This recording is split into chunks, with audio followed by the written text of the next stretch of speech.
morning! Kape tayo guys, bago tayo lumabas sa ating yard.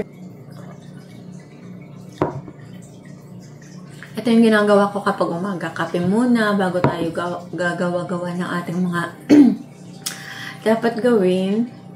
And today guys ay napakaganda ng panahon. Mainit sa labas. At pakita ko sa inyo, mainit sa labas. Ayan. Ayan guys. Mainit. Today ay siguro lilinisin ko ang aming front yard. Ang mga tanim sa ating front yard, aalisin ko na siya guys. At linisin natin siya guys kasi hinahabol namin ang warm weather para maglinis sa labas kasi sabi ng asawa ko this week ay warm weather, hindi masyadong malamig, so yan, perfect para maglinis tayo sa labas. And sabi niya on Sunday the temperature will going to drop, so malamig yun guys. Sabi niya feeling winter daw, and ang winter dito sa amin sabi niya ay December, pero chinek niya yung temperature on Sunday. Sabi niya napakalamig daw yun, na like winter. So ayan, hinahabol ko yung aming magandang weather para makapaglinis tayo sa labas.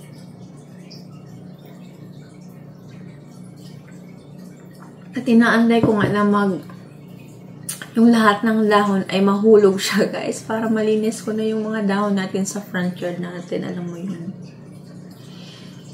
para malinis na malinis talaga guys.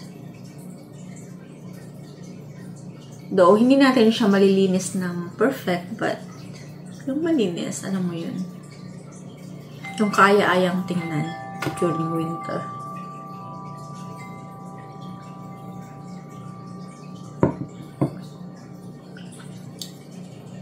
Guys,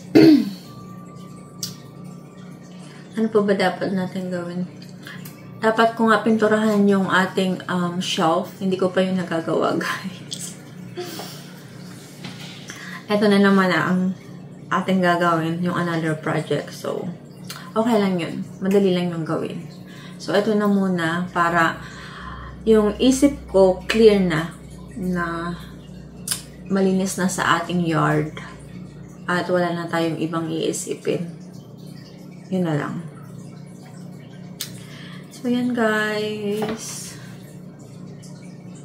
Today is Wednesday na pala guys. November 5th. So, yan. Malapit na ang Christmas, Thanksgiving. Thanksgiving pala. Malapit na ang ating Thanksgiving. 24, I guess. And then Christmas Day. At yeah, excited na ako para sa December. So yan guys, tapos na tayo guys magkape-kape. At dito na tayo sa ating labas at hindi masyadong malamig. See, hindi ako nakapag-jacket at napakaganda ng ating weather, mainit. And yan, simulan na natin guys. Papakita ko sa inyo. Ito yung ating lilinisin today. Ayan, tatanggalin ko yung mga yan. Ito hindi, kasi kapag winter ay buhay naman siya.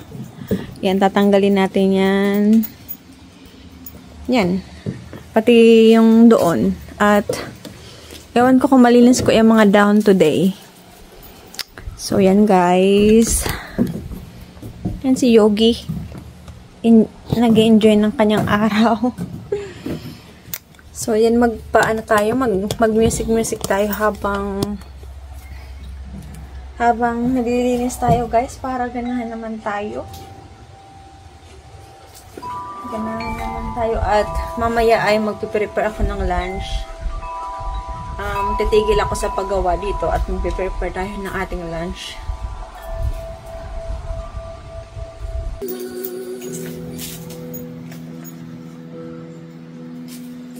Your love won't fade, it never ends.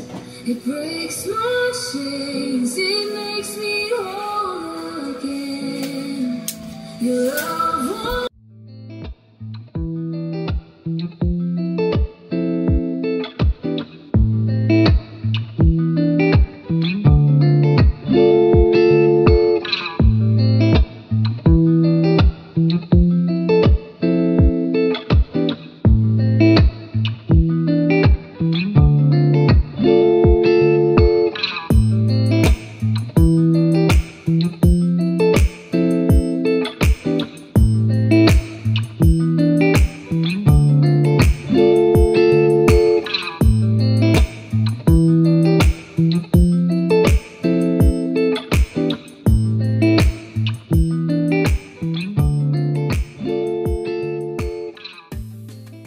So yan guys, naalis na natin ating mga halaman. Hindi perfect. May mga tira-tira pa. Ginupit ko lang kasi siya guys. Hindi ko pwedeng alisin yung roots kasi babalik pa sila next year. So ipakita ko sa inyo guys ang aking nalinis na. Ito. Ayan. Hindi perfect. Wawalisin ko pa siya guys. And yan. Yan, malinis na siya dyan. Nandito din sa kabila. Ayan. At meron pang nag-iisa doon. Tatanggalin ko pa yun. At yung mga dahon-dahon dyan ay wawalisin pa natin siya guys. At ngayon ay magpahinga muna tayo dahil magpe-prepare pa tayo ng ating lunch. Iinitin ko lang yung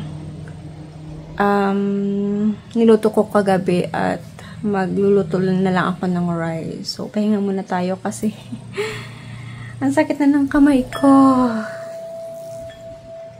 Wala yung isang scissor ko sa plants. So, itong ginagamit ko, maliit yung ano niya.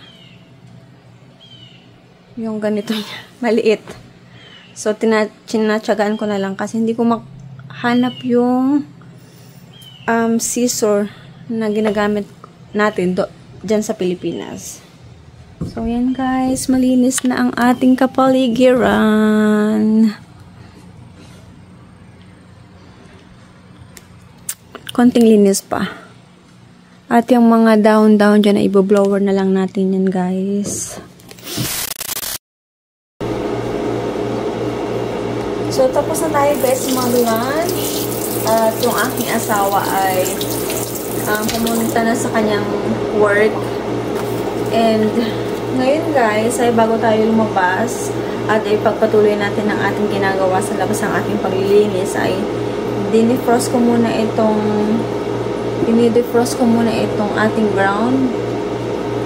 ground beef sa malamig na tubig kasi may isang nanood sa atin at nagsabi na kapag magde-defrost daw ay sa lamig na tubig, hindi sa mainit na tubig. So, yan, tama naman siya.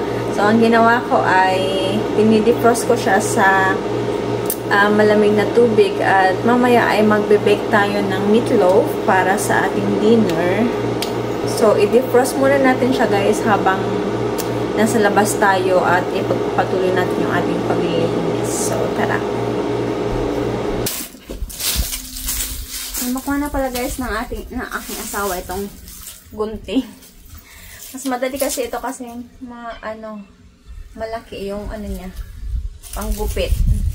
Yung isa kasi guys, maliit. So, ito mas madali. Mas madali ito guys, na panggupit.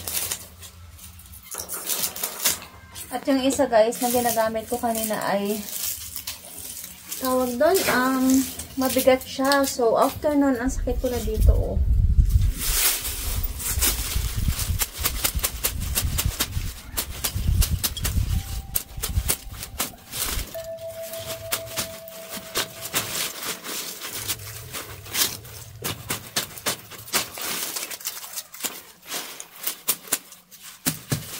Inakat ko lang siya, guys.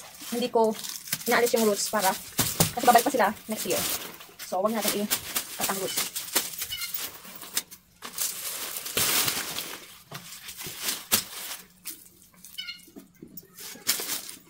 Ano ba ang aking plants?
So, good morning guys! Hindi ko na nasara yung ating vlog kahapon dahil napagod na ako guys, kakalinis. And then, tumawag yung family ko sa Philippines. So, yun, hindi na ako nakapag-vlog at hindi ko na na-close yung aking vlog. At nagluto pa ako nag-bake pa ako ng ating meatloaf para sa ating dinner. So, yun guys, medyo napagod tayo kahapon. At, yan, nalinis ko na guys ang ating front yard. And na-blower ko na din yung mga dahon-dahon. Kaso guys, nalinis ko na yung ating mga dahon. Kaso, ngayon, nagsisilaglagan na naman sila guys. Kaya, parang hindi pa rin malinis. So, okay lang yan. Linisin ko na lang pag talaga totally yung mga dahon ay nalaglag na guys. Kasi parang wala lang. Parang hindi ko lang nalinis kahapon. So yan guys. Thank you sa inyong panonood, sa pagsama sa akin, sa aking paglinis sa aming yard. Please subscribe if you haven't yet subscribed, and please hit the notification bell so that you can notify when we have a new video. So thank you guys. Mwah.